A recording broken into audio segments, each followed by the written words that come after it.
Vaccination के हवाले से अब आपको बताते चलें, चूंकि कल के प्रोग्राम में हमने आपको बताया था कि मुल्क के अंदर वैक्सीनेशन के प्रोग्राम को 4 माह जब मुकम्मल हुए तो इसे वसअत देने की कोशिश है।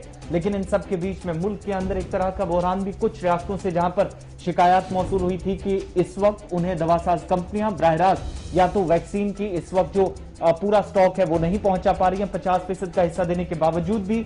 लेकिन इसमें परेशानी और भी बढ़ने वाली है। क्यों? क्योंकि मुल्क में वैक्सीन की फराहमी को लेकर इस वक्त इकदाम तो किए जा रहे हैं। मरकजी वजारत सेहत ने इस बात की यकीन दहानी कराई है। और दूसरी तरफ मुल्क के वजीर खारजा का दौरे का दूसरा दिन जो अमेरिका के अंदर आज मौजूद है, मुलाकातें तेज होंगी और वहां की दवासाज कंपनियां भारत के साथ शराकतदारी करके वैक्सीन तैयार करेंगी या नहीं, इस पर फैसला होना बाकी है। लेकिन मुख्तलिफ जो बड़ी दवासाज कंपनियां हैं जिनकी तरफ से पहले यह फैसला किया गया है, फाइजर है, मॉडर्ना है, जिनके पास इस वक्त ऑलरेडी स्टॉक के लिए ऑर्डर्स आ चुके हैं मुख्तलिफ ममालिक की तरफ से। लिहाजा भारत के मुख्तलिफ रियासतें जो डायरेक्टली मांग कर रही थी इन बड़ी कंपनियों से कि वो वहां से वैक्सीन खरीदेंगी, उन्होंने रियासतों को वैक्सीन देने से मना कर दिया है। इसका मतलब साफ ही कि मरकज के साथ जो एग्रीमेंट हुआ है, जिसके तहत वैक्सीन अभी तक स्टॉक पहुंच रहे थे, जो अवेलेबल था वो मरकज को दिया जाएगा, बल्कि दिल्ली, पंजाब समेत या राजस्थान की तरफ से भी रियासती हुकूमत ने कहा था कि वो फाइजर से बराह रास्त राब्ता करने की कोशिश में है ताकि वैक्सीन की किल्लत को दूर किया जाए, डायरेक्टली वो मैन्युफैक्चरर से ले सके।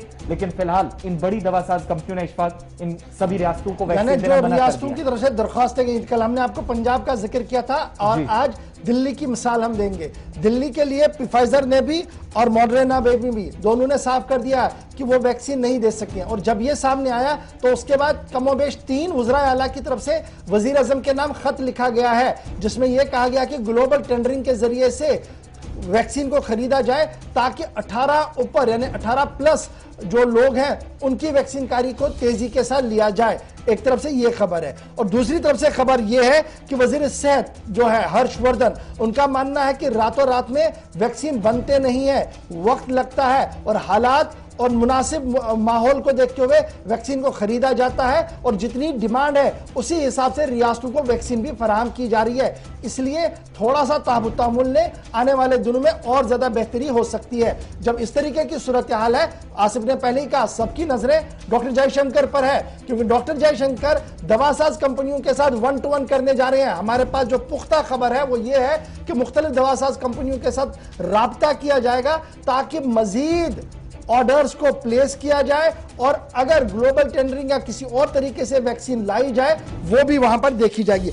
अब आपको यह बात भी याद रखनी होगी कि फरवरी 3 तारीख थी जब एक्सपर्ट ग्रुप जो भारत का है उन्होंने फाइजर और आरएनए की जो रिपोर्ट आई थी, जब उन्होंने अपनी दरख्वास्त दी थी, उन्होंने उसको रिजेक्ट किया था। कहा था कि हमें ट्रायल 2 और 3 के मजीद शवाहिद दीजिए, उसके बाद भारत के अंदर आपका इस्तेमाल हो सकता है। फाइजर के लिए मैंने आपसे बात की, 3 तारीख को यह हुआ था।